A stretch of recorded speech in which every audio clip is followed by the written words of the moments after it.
Assalamualaikum warahmatullahi wabarakatuh.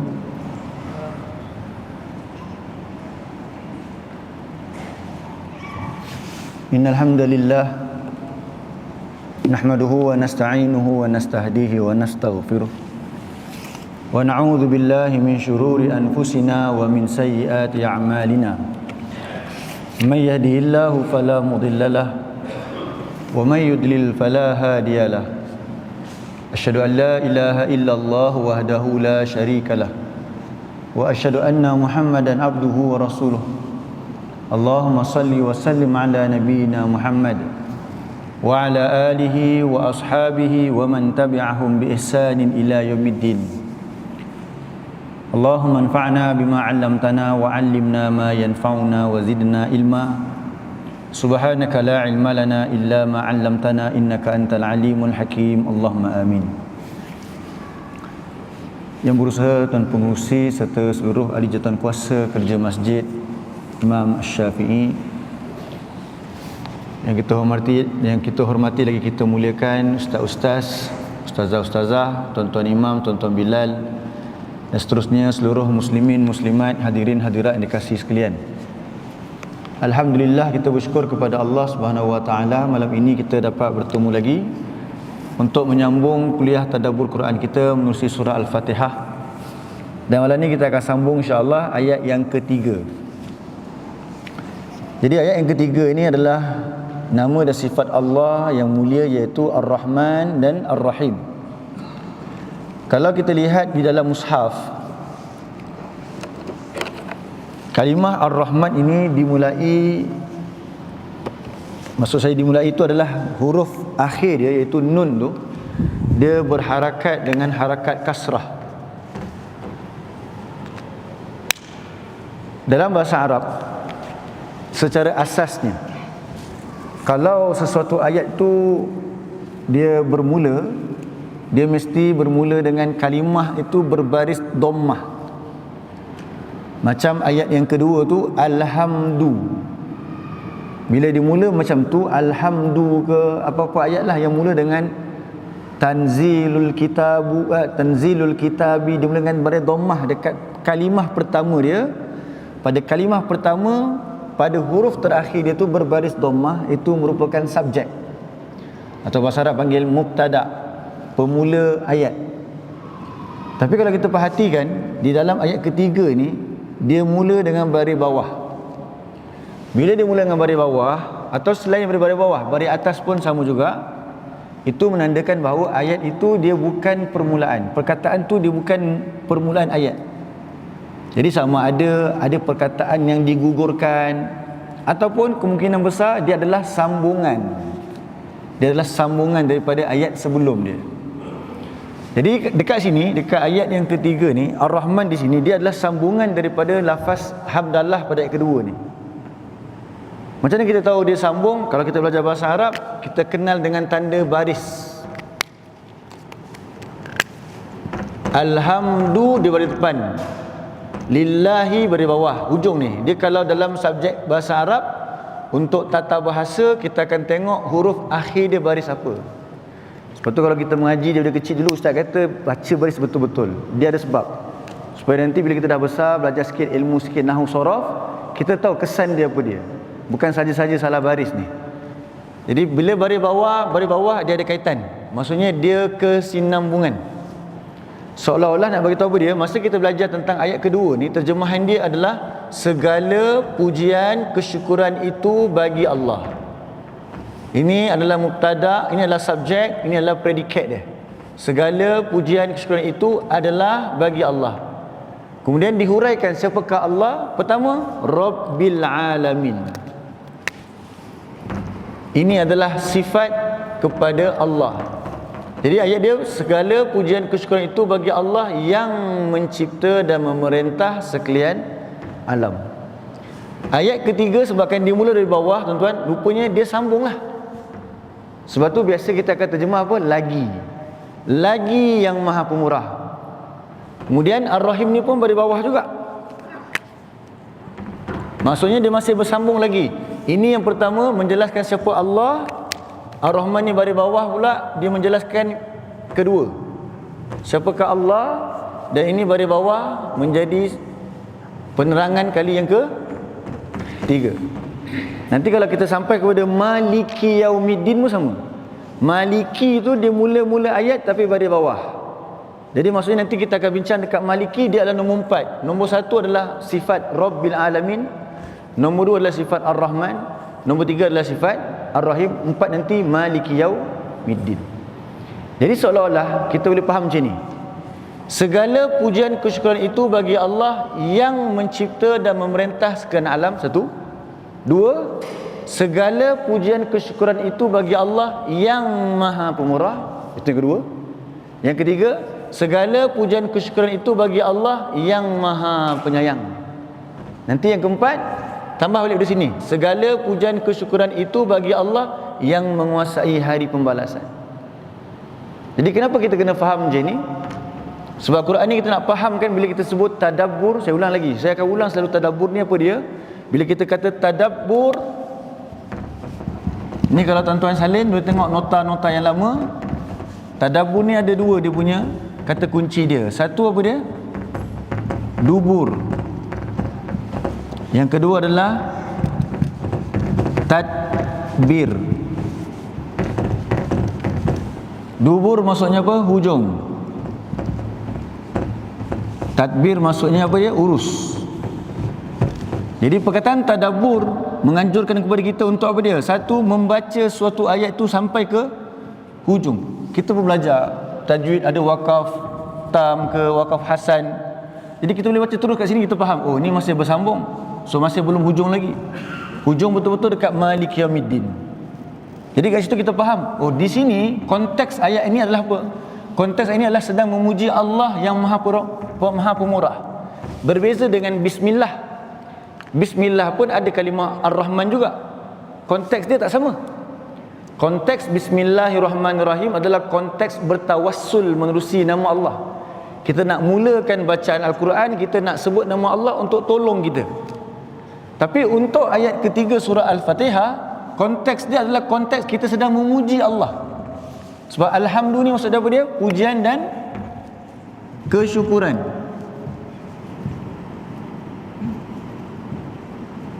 Dan kita dah bincang dah pada kuliah yang lepas, ada 4 rukun syukur. Maksudnya kalau kita betul-betul nak jadi bersyukur kepada Allah, sebab lafaz Alhamdulillah ini adalah lafaz pujian kesyukuran, ada 4. Ni kita kena ulang sampai Malik Yaumiddin ni, 4 poin ni. Pertama apa dia? Mesti kenal siapa pemberi nikmat. Kita kata Alhamdulillah, ya, segala pujian kesyukuran itu bagi Allah. Siapa Allah? Pada kuliah yang lepas, siapakah Allah adalah yang pertama ni, iaitu Allah. Pertama sekali adalah Rabb Al-Alamin. So bila kita kenal Rabbul Alamin, kita kena kenal pula nombor 2 apa dia?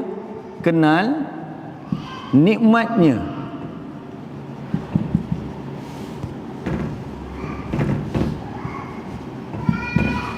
Jadi daripada Rabbul Alamin ini kita bincang banyak tadi. Alam ini ialah bincang, kita bincang apa? Ikan, haiwan ternak, ini bukan ikan, sumber laut. Masa kita tadabbur surah An-Nahl tu, sumber laut, haiwan ternak, lagi apa kita bincang tu, malam siang, siang malam. Ini semua adalah apa? Nikmat daripada siapa? Rabbil Alamin. Dia macam tu.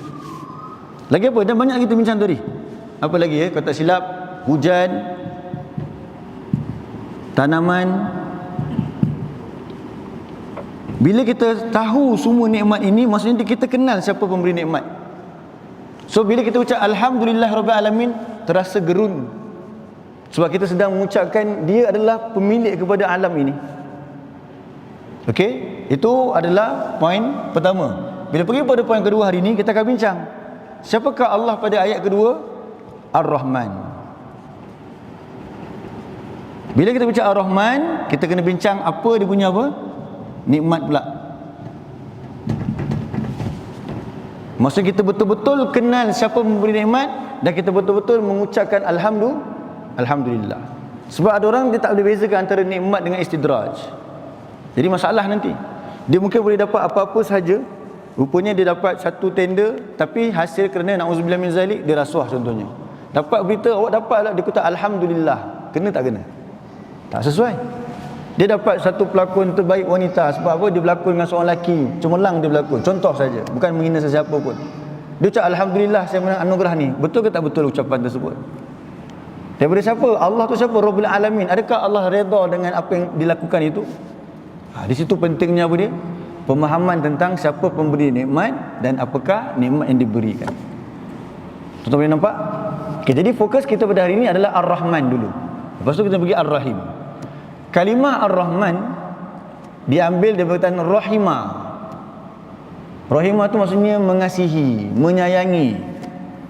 Dulu kalau kita terjemah masa kecil-kecil dulu, terjemahan Ar-Rahman ni selalunya yang maha pengasih, lagi maha penyayang. So bila kita tanya apa beza kasih dengan sayang, dia tak nampak beza sangat. Tapi sekarang kalau tengok mana-mana terjemahan, dia akan kata Ar-Rahman tu yang maha pemurah, Ar-Rahim yang maha penyayang. Untuk orang Melayu dia senang terus tangkap. Bila kata maha pemurah, tak mestinya sayang. Bila kata pemurah, tak mesti sayang. Kalau kita pergi ke kedai, bawa anak kita nak beli, tadi contoh saya bagi juga masa Bismillahirrahmanirrahim. Kita bawa anak kita pergi kedai, dia nak minta kita belanja jajan. Dia minta tak bagi, sebab kita baru lepas makan canai dengan dia dengan minum ais. Lepas tu dia nak minta pula, canai kan gitu. Lepas tu dia minta pula apa dia? Minta pula aiskrim. Kita tak bagi bukan sebab kita bukan pemurah, sebab kita sayang. Tapi bila kita keluar dari kedai tu, ada orang minta sedekah, kita bagi. Anak kita confuse. Ayah bila orang ni minta, ayah bagi. Tak, pakcik ni dah lah bukan Islam, contoh je lah. Lepas tu pula ayah tak kenal dia, kenal dia ke? Ni anak ayah ke? Dia katakan bukan anak ayah. Habis ayah sayang dekat dia. Tak. Itu sifat apa? Itu sifat pemurah. Tapi adakah ayah sayang kepada lelaki ni? Oh, tak mesti. Tapi masa ayah tak bagi dekat kamu coklat tadi itu tanda apa? Itu tanda sayang. Boleh nampak? Jadi begitulah kita memahami sekarang, bila kita puji Allah yang maha pemurah, kita nak tengok dekat mana nikmat sifat pemurah Allah yang begitu luas ini. Macam kita, bila pemurah kita bagi je siapa-siapa. Tak kisah orang tu kita sayang ke orang murka. Tengok Allah guna nama Ar-Rahman ini di dalam surah Al-Mulk sebanyak 4 kali. Surah Al-Mulk cerita tentang kekuasaan, tuan-tuan. Cerita tentang kerajaan. Kebiasaannya orang menyebutkan tentang kekuasaan atau kerajaan ni nak tunjukkan dia hebat. Tetapi Allah mengulang sebanyak 4 kali nama Ar-Rahman yang begitu lembut ini. Menunjukkan apa dia? Allah tu pemurah kepada sesiapa saja. Hatta orang yang menaungi di bawahnya orang kafir sekalipun. Sehingga kan orang yang menyatakan Allah ada anak pun, Allah tidak mengapa-apakan dia. Tuan-tuan boleh tengok surah 17. Tengok sekejap surah 17.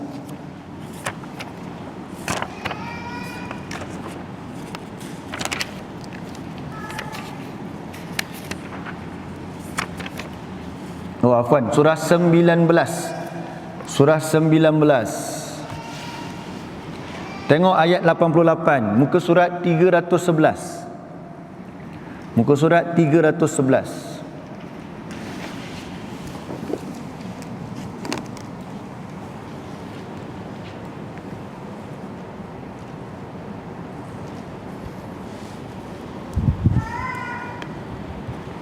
Mula daripada ayat 88 dia sampai ayat 92. Jadi saya tulis kat sini, siapakah Ar-Rahman? Sebab tak muat kat sini, saya nak bawa ini kepada sini. Jadi siapakah, memanglah Allah tuan-tuan, tapi nak hurai dia. Siapakah Ar-Rahman? Ini sifat Allah yang kedua. Jadi satu surah apa tadi? 19 ayat 80 berapa? 88. Muka surat 311.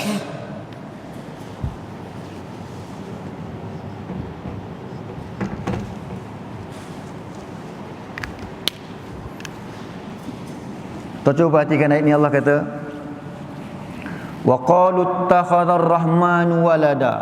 Jumpa tak itu? Muka surat 311. Apa yang Allah sebut dekat sini? Mereka berkata Ar-Rahman mengambil seorang anak. Tuan-tuan ingat, ucapan mengambil seorang anak ni, menyatakan Allah ada anak, ini ucapan kufur lagi batil yang terbesar. Kenapa terbesar? Tuan-tuan tengok next. Laqad ji'tum syai'an idda. Demi sesungguhnya kamu telah mendatangkan sesuatu yang besar kemukaan dia. Ayat 90. Takadus samawatu, hampir sahaja petala langit, yatafattarna minhu, ia terbelah kerana ucapan menyatakan Allah ada anak. Wa tanshaqqul ardu, dan bumi juga tadi hancur, dan bumi pula hampir terbelah kerananya. Wa takhirul jibalu hadda, dan gunung ganang hampir hancur kerana ucapan Allah ada anak. Bukan Allah, Ar-Rahman ada anak. Tapi tuan-tuan tahu sejarah kehidupan manusia, penciptaan bumi ni pernah ke berlaku dalam sejarah manusia langit ni hancur, bumi ni terbelah? Tak pernah. Pada orang mengucapkan Allah tu ada anak daripada dulu sampai sekarang. Nanti bulan Disember mereka sambutan daripada kelahiran anak Tuhan yang mereka claim anak Tuhan, Nabi Isa, Jesus tu. Tapi adakah berlaku bumi terbelah? Agak-agak tuan-tuan, kenapa tak berlaku? Disebut nama Ar-Rahman di sini. Sebab nama Ar-Rahman tu, kalaulah kat situ namanya Al-Jabbar atau Al-Qahar, dah hancur dah.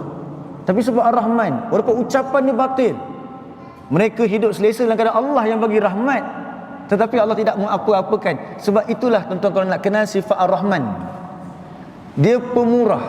Dia bukan sayang. Adakah Allah sayang kepada orang yang kata Allah ada anak? Agak-agak no, dia takkan sayang.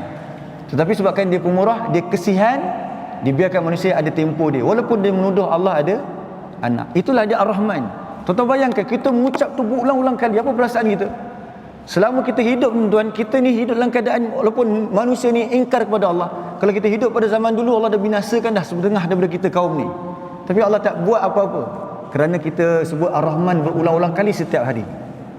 Jadi mana perasaan kita ketika ucap Ar-Rahman? Beruntung kita, tuan-tuan, Allah izinkan kita solat, Allah bagi taufik kita nak ucapkan lagi Ar-Rahmanir Rahim. Di situlah kita kata apa? Kenal pemberi nikmat tu. Pada kalau orang tanya kita siapa Ar-Rahman, Ar-Rahman ni adalah yang maha pemurah kepada seluruh makhluk, hatta kepada orang yang tuduh dia ada anak sekalipun. Apa buktinya? Dia tidak mau apa-apakan. Bahkan ketika Nabi Ibrahim minta supaya memberi rezeki kepada penduduk Mekah yang beriman, Allah kata tidak, aku akan bagi juga kepada yang ingkar. Itu tuan-tuan, kita akan tengok surah 2. Sambung lagi. Anda'au lirrahmani walada, kerana mereka menyatakan atau mereka menyebut Allah Ar-Rahman itu ada anak. Wama yanbaghi lirrahman an yattakhidha walada, dan tak layaklah bagi Ar-Rahman. Tuan-tuan tengok, 3 kali Allah sebut Ar-Rahman. Tadi pada ayat ke-88, lepas tu ayat yang ke-91, lepas tu diulang pula ke ayat 92, nanti 93 pun ada lagi. Kalau ikutkan tuan-tuan, ayat ke 85 pun ada Ar-Rahman, ayat 87 pun ada Ar-Rahman. Banyak kali dulu Ar-Rahman. Ini bukan surah Ar-Rahman. Ini surah tentang Maryam, tentang Nabi Isa, tentang kejahatan kaum Nabi Isa. Tapi Allah ulang-ulang Ar-Rahman. Macam surah Al-Mulk juga, cerita tentang kekuasaan Allah, tapi diulang Ar-Rahman 4 kali. Disebabkan ada Ar-Rahman itulah orang musyrik, walaupun mereka tu derhaka, Allah tetap bagi mereka apa dia? Aman sejahtera duduk kat Mekah tu. Abraha datang nak runtuhkan Kaabah, tapi Allah pelihara Kaabah tersebut dan mereka mendapat tumpangan, mereka mendapat apa? Kesan. Mereka derhaka kepada Allah, tapi tetap air Zam-Zam tu mengalir, tidak berhenti-henti untuk mereka. Itulah dia Ar-Rahman. Tapi mereka tidak kenal Ar-Rahman siapa. Tengok surah 25, tuan-tuan. Surah 25. Ayat yang ke-60. 25 ayat 60. Muka surat 365.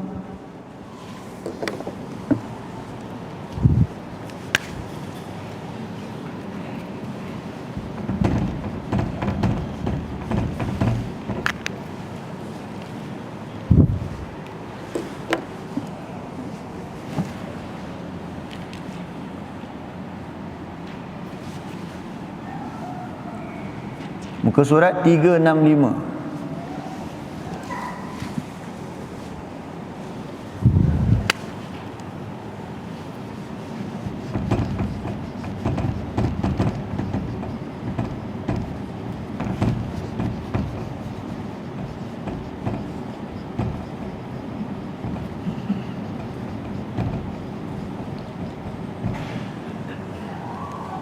bila dikatakan kepada orang-orang Quraisy, wa idza qila lahum usjudu lirrahman, sujudlah kepada Ar-Rahman tu. Siapa Ar-Rahman tadi tuan-tuan? Yang maha baik itu, yang walaupun manusia masih derhaka kepada dia, Allah masih lagi bagi rezeki kepada dia. Allah kata sujudlah kepada Ar-Rahman. Dengan sombong mereka kata kepada dia, wa mar-Rahman, apa tu Ar-Rahman? Mereka tak kenal siapa Ar-Rahman. Tuan-tuan, beruntung bila kita setiap hari menyebut Ar-Rahman, tetapi rugi kerana kita tak tahu siapa Ar-Rahman. Sedangkan kita disuruh bersyukur kepada Allah, syarat pertama bersyukur mesti kenal siapa pemberi nikmat tu. Itu syarat pertama bersyukur, mesti kenal siapa pemberi nikmat. Baiknya Allah itu, tapi ada orang tidak mau sujud kepada Ar-Rahman. Baiknya lagi Ar-Rahman apa dia? Tadi saya sebut apa? Dia bagi rezeki kepada walaupun orang kafir yang ingkar kepadanya. Tengok surah 2 ayat 126.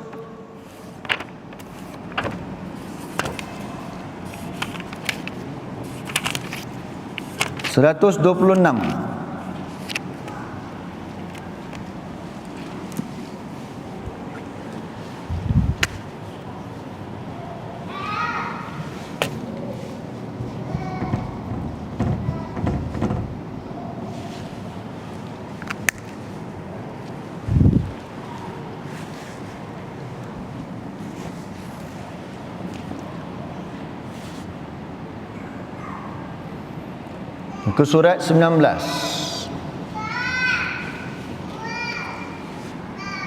Ke surat 19, surah 20, surah Al-Baqarah surah 2 ayat 126.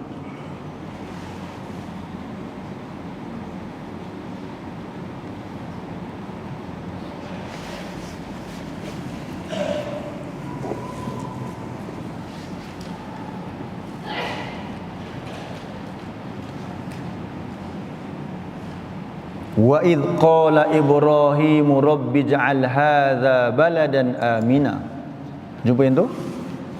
Dan ingatlah tak kala ketika Ibrahim berkata kepada Tuhannya, wahai Tuhanku, jadikanlah negeri ini negeri yang aman, Mekah. Ketika itu Mekah tak ada lagi penghuni.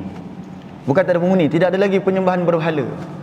Ketika ini Nabi Ibrahim membina Kaabah bersama dengan anak dia itu, belum lagi ada orang yang menyembah berhala. Tetapi Nabi Ibrahim ini, kita pun tahu sejarahnya, dia telah diseksa oleh orang-orang yang musyrik ketika di Palestin sana. So dia minta dekat Allah dia, warzuq ahlahu minas samarat, rezekikanlah kepada penduduk negeri Mekah ini pelbagai jenis buah-buahan. Minas samarat, tanah yang gersang tapi buahnya subur. Bukan tanaman dia, tapi Allah datangkan keberkatan doa Nabi Ibrahim, banyak buah dekat Mekah. Tuan-tuan pergi Mekah, banyak buah tuan-tuan boleh jumpa, tapi pokok pun tak ada. Datang pelbagai. Mereka dapat dekat Taif, jauh sikit mereka tanam. Tapi Nabi Ibrahim minta spesifik, man amana minhum billahi wal yaumil akhir.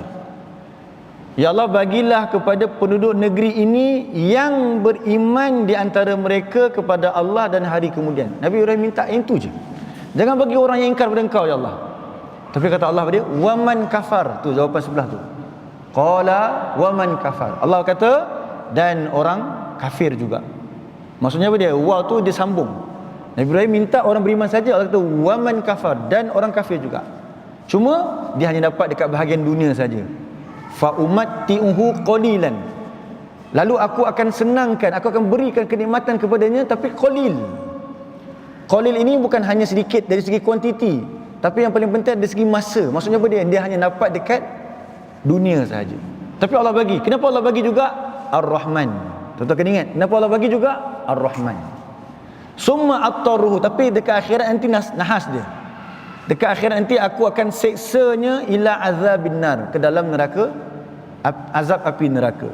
Wa bi'sal masir, itulah seburuk-buruk tempat kembali. Tuan-tuan, itu bahagian pertama. Bila kita memuji Allah yang Maha Pemurah, tuan-tuan boleh terang siapakah Allah? Allah adalah Ar-Rahman, iaitu yang Maha Pemurah kepada seluruh makhluk dia. Hatta kepada binatang. Awalam yarau ila at-tayri fawqahum safatin wa yaqbid ma yumsikuhunna illa ar-Rahman. Allah sebut tentang burung yang terbang bebas itu, dia nak makan sana sini itu, rupanya yang menjaga dia adalah siapa? Ar-Rahman. Itulah dia Ar-Rahman, menyebabkan apa dia? Seluruh alam ini mendapat rezeki masing-masing. Jadi sekarang nak bincang pula bahagian kedua. Bila kita kenal siapa Ar-Rahman, kita nak bincang pula yang penting, iaitu Apakah nikmat daripada Ar-Rahman yang terbesar? Kalau rezeki sebenarnya taklah besar sangat, berbanding ada lagi satu yang lagi besar. Bukan tak penting, maksudnya nak dibandingkan dengan lain. Apakah nikmat daripada Ar-Rahman? Tuan-tuan kena buka surah apa agak-agak? Buka surah Ar-Rahman sendiri. Untuk nak tahu nikmat daripada Ar-Rahman, tuan-tuan kena buka surah 55. Kita ambil dua ayat saja, ayat 1 dan 2.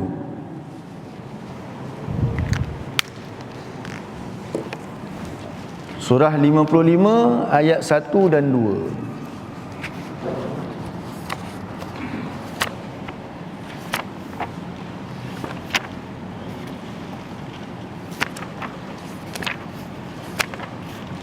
Muka surat 531. Muka surat 531.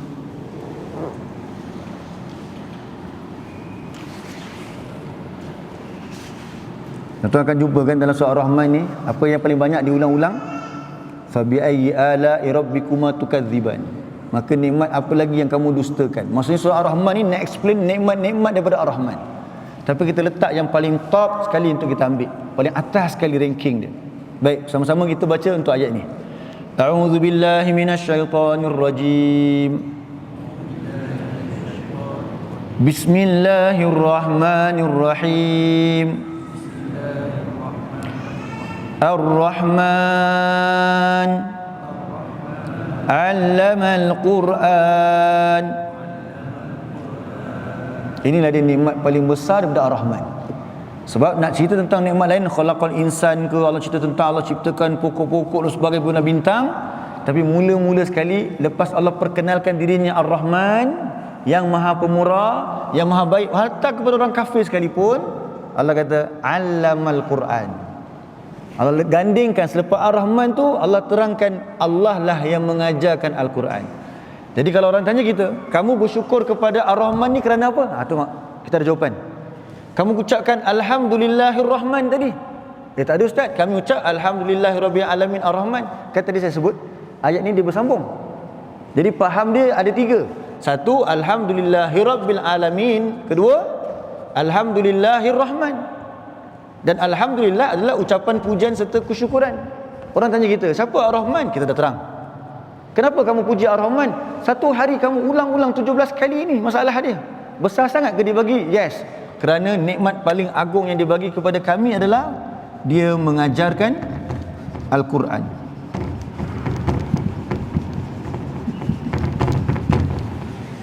Tuan-tuan nampak? Jadi kalaulah tuan-tuan, kalaulah, sebab tu nanti kita akan bincang poin nombor 3 nanti. Apa bukti kita bersyukur dapat Quran ni nanti? Nah, tuan-tuan, saya ulang balik. Bayangkan setiap hari berapa kali kita ucap Alhamdulillahirrahman? 17 kali.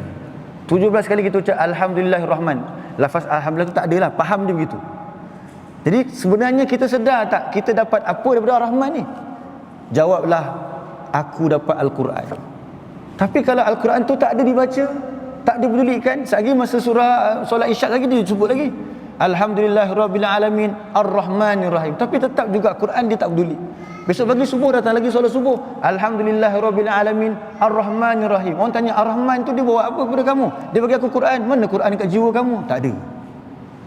Jadi kita bercakap tapi kita berdusta. Dan Nabi dah kata kepada kita dah 3 tanda orang munafik, antaranya apa dia? Dia bercakap lalu dia berdusta.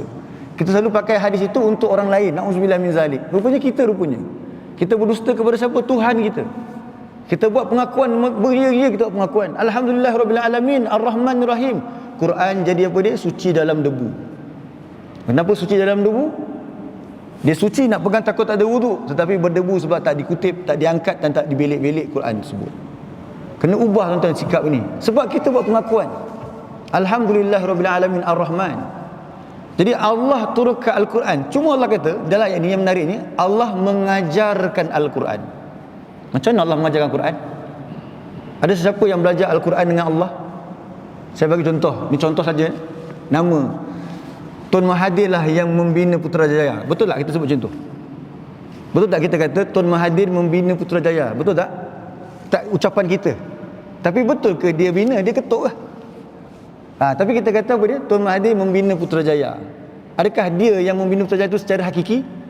Tapi kita terima tak maksud Tun Mahathir membunuh Putrajaya? Kita faham. Sebab dia gagaskan ke, dia suruh orang ke. Okay, sekarang apa maksud Allah mengajarkan Al-Quran? Maksudnya Allah mengutuskan Nabi Muhammad sallallahu alaihi wasallam itu. Sebab tu pengutusan Nabi adalah sebesar-besar rahmat. Sebab tu sesuai dengan nama Ar-Rahman tu juga. Penurunan pengutusan Nabi itu adalah rahmat terbesar. Tuan-tuan tengok surah 9. Buka surah 9.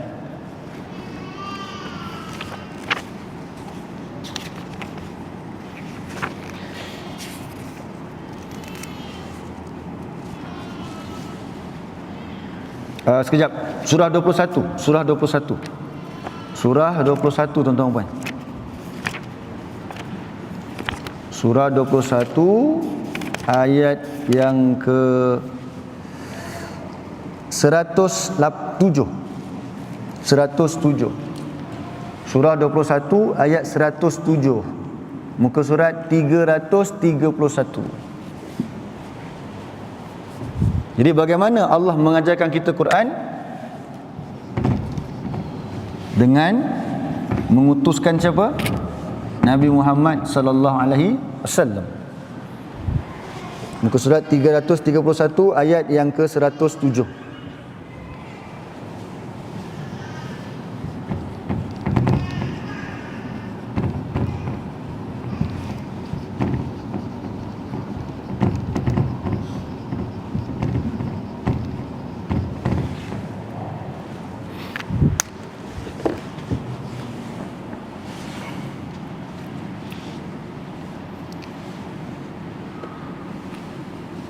أعوذ بالله من الشيطان الرجيم وما أرسلناك إلا رحمة للعالمين.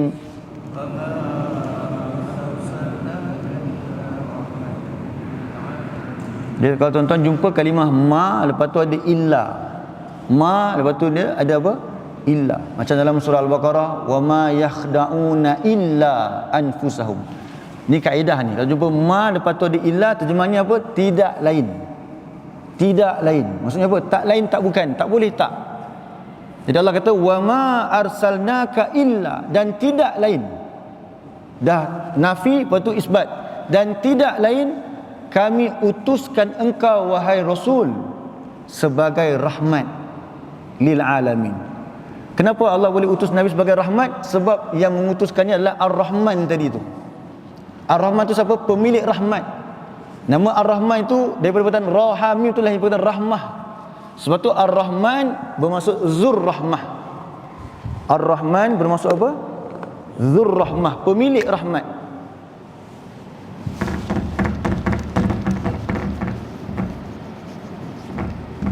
Bila pemilik rahmat turunkan apa tadi? Turun Al-Quran yang penuh dengan rahmat, dan dia utuskan lelaki juga yang membawa rahmat. Itu nilai bila kita ucap Alhamdulillah tuan-tuan. Secara tak langsung masa kita ucap Alhamdulillahirabbil alamin, Ar-Rahman itu kita rasa berterima kasih dekat Allah sebab satu turunkan Al-Quran, kedua dia utuskan Rasul. Inilah dua nikmat paling besar sekali tuan-tuan yang tuan-tuan tak boleh nak bayar dengan ibu dan ayah kita sekalipun. Maksudnya kalau kita nak kena korbankan, nak Quran ke nak ibu ayah, tuan-tuan akan pilih mana? Lebih sanggup pilih Quran dan juga Rasulullah berbanding ibu ayah kita. Besarnya nilai itu, tapi tak boleh nak bayar pun sebenarnya. So besarnya nama Ar-Rahman sebab apa? Sebab dia turunkan Al-Quran menerusi pengutusan Rasul. Kalau ini tak berlaku tuan-tuan, apa jadi kehidupan manusia? Tengok surah 14 ayat 1. Surah 14 ayat 1. Dengan Al-Quran yang Nabi bawa ini, manusia keluar daripada kegelapan.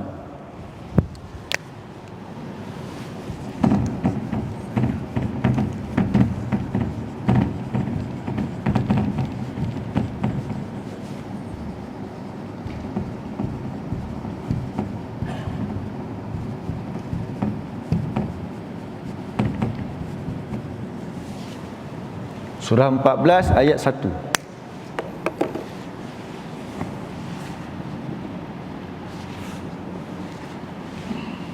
Muka surat 255. Muka Muka surat 255. A'udzu billahi minasyaitonir rajim. Bismillahirrahmanirrahim. Alif lam ra. Kitabun anzalnahu ilaika litukhrijan nas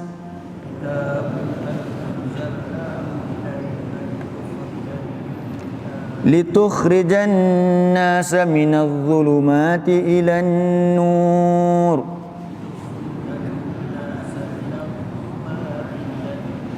bi'izni rabbihim ila siratil azizil hamid.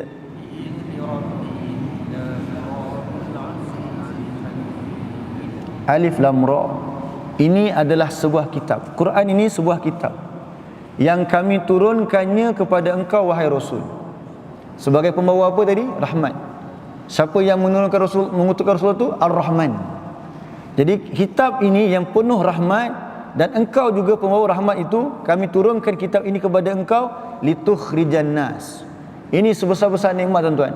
Kalau Nabi tak diutuskan, nescaya mungkin, bukan mungkin, maksudnya istilah jahiliah sampai sekarang masih wujud.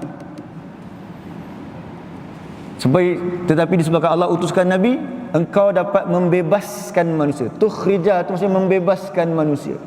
Minadh dhulumat, daripada kegelapan-kegelapan. Kegelapan paling besar tadi, kegelapan apa tuan-tuan? Kegelapan syirik. Kepada nur terang benderang. Cahaya apa tuan-tuan? Cahaya iman. Tuan-tuan tengok, tuan-tuan kena bersyukur. Kadang-kadang mungkin kita rasa macam ni, kan seronok kalau boleh duduk dekat Mekah, lepas tu boleh mati kat sana, atau duduk kat Madinah. Memang seronok. Tapi tuan-tuan, Allah bagi tuan-tuan nikmat besar bila tuan-tuan duduk kat Malaysia ni, tuan-tuan dapat nikmat iman dan Islam. Tengok sekarang ada isu-isu sensitif sikit tentang pembinaan kuil dan sebagaimana. Tapi kita tengok simpati satu sudut. Mereka sembah apa tu? Apakah perbuatan tersebut menjadi perbuatan yang sia-sia ataupun bermanfaat? Yang mereka tahankan itu kasihan. Tuan-tuan dapat nikmat Islam itu. Kalaulah tidak ada orang yang menyambut selepas Nabi wafat, Abu Bakar pun buat tak tahu dia tuan-tuan. Abu Bakar dah dijamin syurga. Lepas Abu Bakar dapat syurga tu, Abu Bakar datang masjid beribadat seorang-seorang je. Agak-agak ada tak orang akan sampaikan kepada tabi'in. Tabi'in pula nak sampai kepada tabi'in. Imam Abu Hanifah tabi'in. Tak mau ajar Imam Malik. Agak-agak apa jadi kepada Imam Malik punya bash. Imam Malik pula tak nak ajar Imam Syafi'i, dan seterusnya sampailah hari ini. Ada orang datang ke Malaysia, tanah Melayu ini. Kalau tidak ada kedatangan Al-Quran ini, kita setengah buat apa kat Malaysia agak-agak? Yang kita pun tahu sejarah kita dulu adalah animisme dan juga apa, Hindu. Alhamdulillah. Ini ucapan Alhamdulillah tadi sekali. Sekali nak solat Isyak, kita azan sekejap, kita sambung sekejap. Sikit lagi insya-Allah apa yang kita kena buat dengan Al-Quran ni.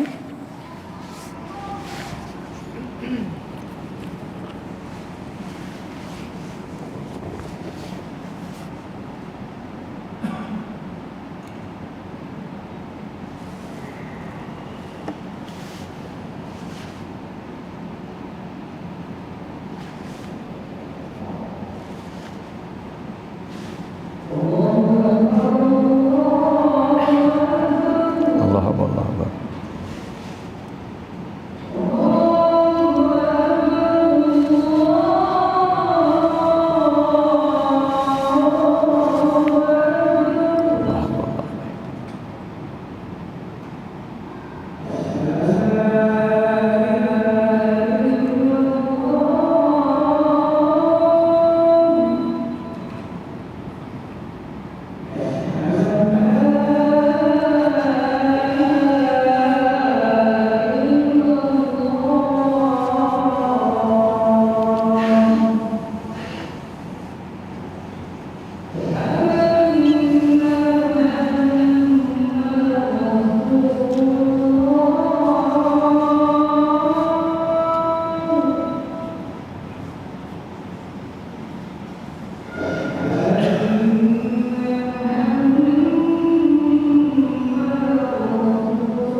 Bismillah, alhamdulillah, wassalatu wassalamu ala rasulillah wa ba'd.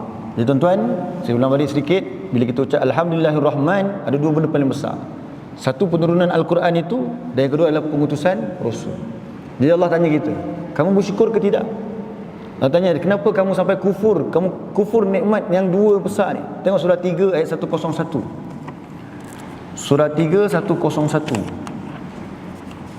Muka surat 63. Jadi kita khawatir kita tak sempurnakan lafaz syukur kita itu. Jadi Allah tanya,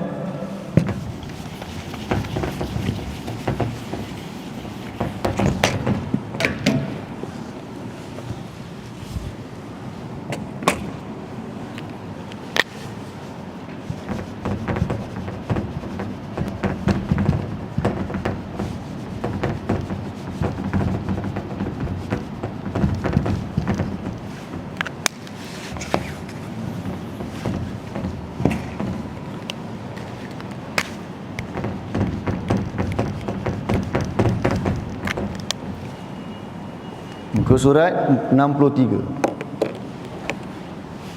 A'udzu billahi minasyaitonir rajim. Wa kaifa takfuruna wa antum tutla 'alaikum ayatullah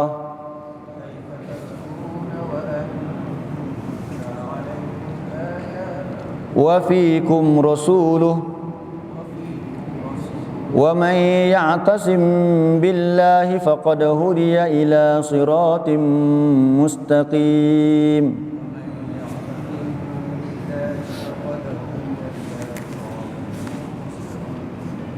Ini persoalan kita timbulkan supaya nanti kita akan sambung kuliah yang seterusnya tentang bagaimana jalan kesyukuran yang sebenar. Cuma kita takut dalam keadaan kita sekarang tak sedar nikmat Ar-Rahman itu adalah penurunan Al-Quran dan pengutusan Rasul. Jadi Allah tanya kita, kaifa takfuruna, bagaimana kamu tergamak untuk ingkar. Kaifa takfuruna, perkataan kafara tuan-tuan maksudnya tutup. Bagaimana kamu sanggup tutup nikmat terbesar ni? Apa dia? Sedangkan kamu dibacakan ke atas kamu ayat-ayat Allah. Ni bumi kita Malaysia ni didengarkan ayat-ayat Quran. Ada pertandingan lagi musabaqah hafazan Al-Quran. Di mana kamu ketika Al-Quran ini sedang dikumandangkan. Wa fikum rasulu, dan pada diri kamu sendiri itu ada rasul yang diutuskan.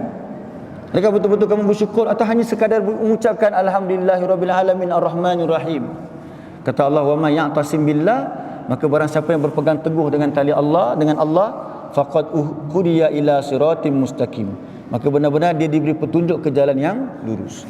Jadi ini persoalan dulu kita tinggalkan, iaitu apa dia? Kita takut kita tak kenal jalan kesyukuran. Sebab lawan syukur adalah kufur. Jadi Allah tanya kita, kenapa kamu sanggup kufur? Kufur nikmat apa tuan-tuan? Nikmat Al-Quran dan As-Sunnah tu. Jadi insya-Allah pada kuliah yang akan datang kita akan sambung poin nombor 3 ni. Sebab dia ada 4 rukun syukur. Yang pertama, kenal siapa pemberi nikmat. Ar-Rahman kita dah huraikan. Yang kedua, apakah nikmat yang diberikan daripada Ar-Rahman. Yang ketiga adalah bagaimana saya nak bersyukur dengan nikmat tersebut. Jadi insya-Allah ni kita akan sambung untuk next kelas kita tentang rukun yang ketiga, iaitu apakah jalan kesyukuran bila kita mendapat Al-Quran dan pengutusan Nabi itu. Wallahu a'lam tuan-tuan, semoga Allah beri kita taufik untuk kita beriman kepada Allah, melaksanakan saki-baki hidup kita yang kita pun tidak tahu, mungkin tahun ni Allah ambil nyawa kita. Jadi marilah sama-sama kita memperbaiki diri kita dengan menambahkan lagi ilmu pengetahuan kita, dan kita mohon kepada Allah taufik untuk kita melaksanakan apa yang kita belajar, dan akhirnya nanti amal-amal soleh yang kita lakukan itu menjadi pemberat kepada timbangan kebaikan kita di akhirat nanti. InsyaAllah kita jumpa lagi pada kuliah akan datang. Kita tangguh dengan tasbih kafarah. Subhanakallahumma wa bihamdika asyhadu an la ilaha illa anta astaghfiruka wa atubu ilaik. Wabillahi taufik. Assalamualaikum warahmatullahi wabarakatuh. Tangguh dengan surah Al-Asr. Wal 'asr innal insana lafi khusr illa alladhina amanu wa amilus solihat wa tawassaw bil haqq wa tawassaw bis sabr. Assalamualaikum warahmatullahi wabarakatuh.